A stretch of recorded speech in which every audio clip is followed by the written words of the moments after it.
Halo teman-teman semuanya, Assalamualaikum. Ketemu lagi di channelnya ESTIANINGRUM. Gimana kabar teman-teman semuanya? Semoga teman-teman semuanya selalu diberi kesehatan ya dan dimudahkan rezekinya juga. Di video DIY kali ini saya mau membuat kap lampu dari cincin kayu. Ini seperti ini ya, bahannya mudah dan juga buatnya sangat mudah sekali ya teman-teman. Nah, ini cukup dibuat seperti ini menggunakan lem tembak. Untuk teman-teman semuanya yang hadir menonton video saya ini, saya ucapkan terima kasih banyak. Semoga video ini bermanfaat. Mohon dukungannya dengan like, komen, dan subscribe ya. Anywhere you go, give it all. Anywhere you say, anywhere.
Dan supaya lebih kuat, tidak mudah lepas ya. Jadi saya ikat menggunakan tali rami atau tali goni seperti ini.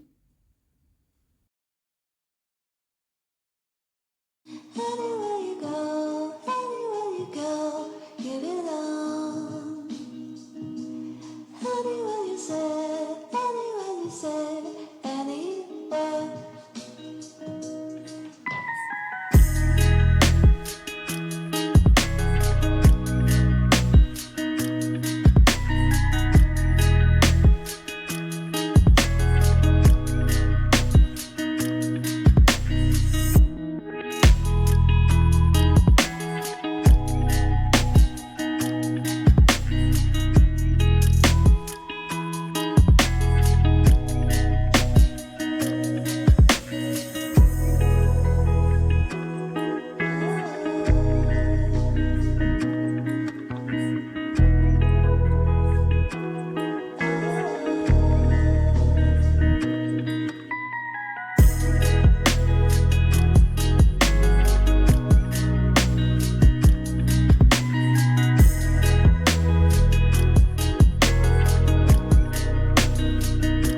teman-teman semuanya yang hadir menonton video saya ini, saya ucapkan terima kasih banyak.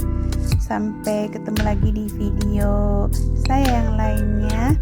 Semoga bermanfaat. Wassalamualaikum warahmatullahi wabarakatuh.